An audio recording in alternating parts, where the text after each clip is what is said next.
All right, so this is the week that we are finally going to get to see what this entire debate process that we have been covering for weeks and weeks and weeks is actually going to culminate in surrounding these two infrastructure bills that are on the table. And there was initially going to be a deadline that was supposed to be on Monday that they were supposed to vote on the bipartisan infrastructure bill. Nancy Pelosi pushed it back to, I think, Thursday after a lot of pressure from progressives. And so this is basically the week that we are likely to see exactly what is going to happen. Are both of these bills going to be tanked? Is one of them going to be significantly watered down? Are they both going to be passed in their entirety? Well, we're going to find out this week, and we still have some hurdles that we have to get through. And we've been talking about, namely, two specific senators, corporate ghouls from West Virginia and Arizona. Specifically, we're going to be talking about Kyrsten Sinema today. And she has decided to, when this entire process is unfolding right now, this week, as these negotiation processes are going, and as the media continues to call her a moderate and pretend as if she is acting in good faith, Kyrsten Sinema is deciding to do this. Kyrsten Sinema is deciding to literally go out and openly have a meeting where she is essentially, not even essentially, literally taking bribes from the corporate interests that are trying to sabotage this $3.5 trillion bill. So here from the New York Times, as Sinema resists budget bill, she is set to raise money from business groups that oppose it. Okay, this sounds to me like bribery, okay? If this was not in the United States, I would imagine that this is exactly what we would call an entirely corrupted government. But here's some of the details. So Senator Kyrsten Sinema of Arizona, the inscrutable Democrat who may hold the key to passing her party's ambitious social policy and climate bill,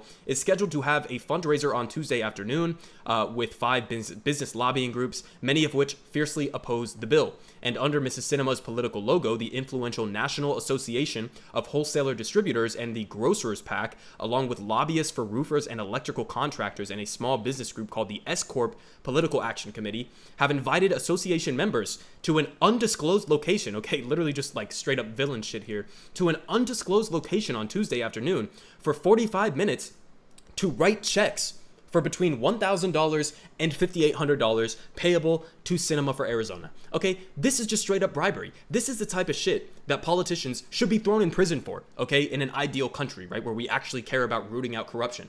All right, the portions of the bill that Kyrsten Sinema and Joe Manchin are opposing to, they directly at a surface level, you don't even have to try to dig deep for it, they directly at a surface level are corrupted on those interests, right? Kyrsten Sinema, again, just so happened to take $750,000 from Big Pharma right before announcing that she opposes the lowering of prescription drug prices. Wow, I wonder why that is. I wonder if there's some sort of correlation there. Joe Manchin makes millions of dollars over the course of his career from his coal companies, right? He makes hundreds of thousands of dollars a year from his coal companies and his investments in fossil fuel technology. He also happens to receive hundreds of thousands of dollars in campaign contributions from the fossil fuel industry. And then what do you know? He turns around and somehow he has an opposition to the climate portions of this bill. It's almost like they're not good faith actors, and it's almost like they're entirely corrupted, right? This is the situation that we have right now, while the media is continuing to take these people seriously. They're continuing to take them at face value as if they have some like moral or ideological opposition to specific policy portions that are in this bill. It's complete horseshit. They're just corrupt, and they're corrupt at such a surface level that Kyrsten Sinema is so ballsy that she is literally, during the week that we are finding out what is going to happen with these two bills, is having a bribery session with the corporate interests that are sabotaging this. How is this fucking legal? Okay, how is this legal in any way, shape, or form? They're not even pretending to have a discussion about this. Okay, it's for 45 minutes where you're just going to have these corporate interests showing up and writing checks to Kyrsten Sinema and patting her on the back and saying, please keep up the good work. That's literally it. Okay, and we can look at some of the opinions from some of these people who are running this or going to be attending this new event that she's having. So here we got from Eric Hoplin, the chief executive of the National Association of Wholesaler Distributors, which buy products from manufacturers at wholesale rates and distribute them to retailers, said in an earlier statement this month, quote, passing the largest tax increase in U.S. history on the backs of America's job creators, okay? Love that euphemism, calling yourself America's job creators when really what you are actually doing is America's largest surplus value extractors, right? You're not creating the jobs. The people who are creating the jobs are the people doing the labor and actually doing the work that is providing the value for your companies that you are then extracting surplus value off of their backs and stuffing it into your own pocket, okay? You are not creating the value for the company. You are not creating these jobs. These jobs are being filled by people who are selling their labor to you that you are exploiting, okay? That's the actual dynamic that we have going on here. In addition to that, passing the largest tax increase in U.S. history, passing the largest, according to what? according to what? The tax increase that is being suggested in this bill is not even taking us back to the pre-Trump tax rates, okay? The corporate tax rate, I've talked about this a million times on my show, which we don't even know if they're going to raise it to what they say they are now, but before Trump, it was upwards of 35% at the corporate tax rate. Now, because of the Trump tax cuts, they cut it all the way down to like 20%, right? Now Democrats are trying to half undo that and are taking it back up to like 24, 25%. So it's a perfect example of the ratchet effect where Democrats are only half undoing some of the stuff that Republicans did when they were in office. So not only is it the largest tax increase in history, but we're not even going back to the pre-Trump days of the tax rates. And not only that, but if you go look at the history of the American economy and our tax rates and what they used to be, before Reagan, they used to be upwards, corporate tax rate was upwards of more than 50%. And personal income tax rates at the highest marginal brackets were upwards of like almost 90% at some points in U.S. history. So, and those were during the glory days of the American economy, right? Those were when the American dream was actually alive and well for many people. Now it's obviously not. And it's because of the same fucking idea of trickle-down economics that this guy is still pushing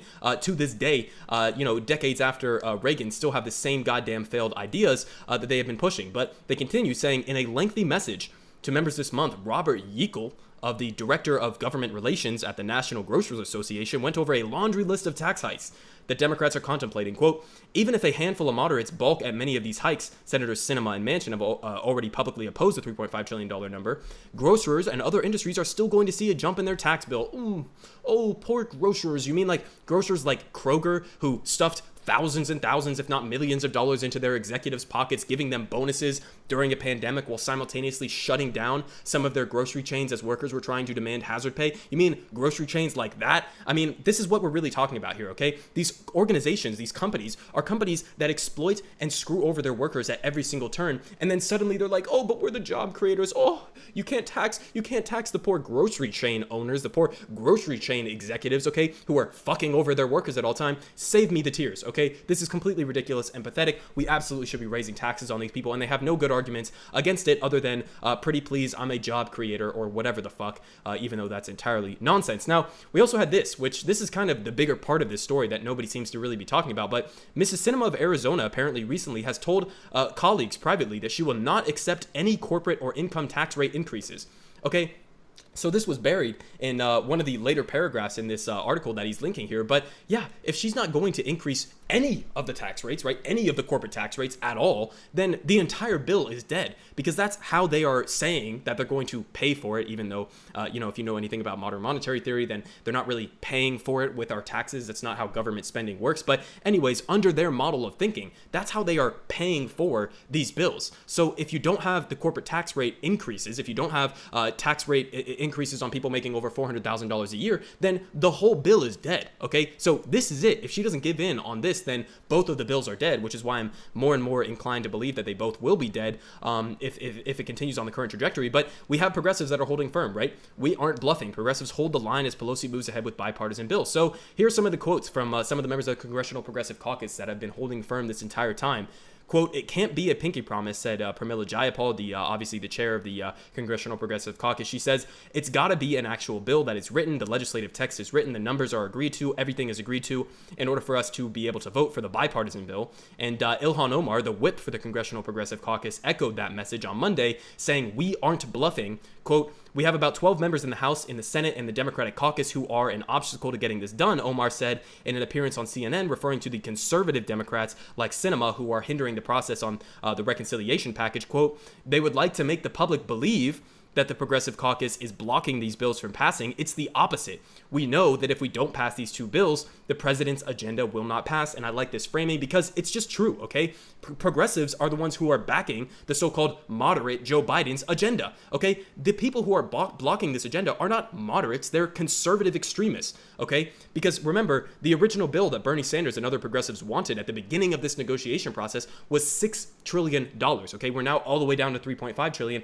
The negotiations already happened. This is the moderate bill, and so I like that that framing from her, but they continue saying, earlier Monday, Omar told CNN's Manu Raju that it is saddening to see Democratic Senators Joe Manchin of West Virginia and Kyrsten Sinema of Arizona using Republican talking points against the reconciliation package, which is expected to include major investments in green energy, child care, housing, home-based care for seniors, and more. Quote, we obviously didn't envision having Republicans as a part of our party Omar said, quote, "I hope that they will understand that Democrats need to be united behind the president's agenda, and we need to have urgent conversations on how to get this agenda done." So this is the situation that we have right now, okay? You have Senators Kyrsten Sinema, Joe Manchin, a number of corporate Democrats in the House, whatever you want to call them, that are holding up this entire process, okay? The Ilhan Omars of the world, the rest of the Congressional Progressive Caucus, if they are willing to stand their ground on this and be willing to tank both bills, okay, let's be very clear about one thing. It is worth it for them to tank both of these bills and then bring them up at a later date and establish the fact that they will use their leverage to actually shoot the hostage in some cases. It is worth it for them to completely tank both of these bills than to allow the $3.5 trillion one to be watered down into oblivion, okay? That is very preferable to letting it be watered down, because then you're just getting cucked again and you're proving that your leverage that you were threatening this entire time was completely worthless and it was all just a show. So they should hold firm, and if they do hold firm, then this is a winnable fight, because we have the entire establishment of the Democratic Party, even Nancy Pelosi, even Chuck Schumer, even Joe Biden, even though they aren't willing to go out and go to bat and fight for it necessarily as hard as some progressives have been doing, like Bernie Sanders. This is still the agenda that they support. So hold the line, don't move a single inch, and call out Kyrsten Sinema, please, for God's sake. Call out Kyrsten Sinema, call her the corrupted ghoul, the corrupt monster that she actually is, because she's not a good faith actor, and nobody should be taking her or Joe Manchin seriously in any way, shape, or form.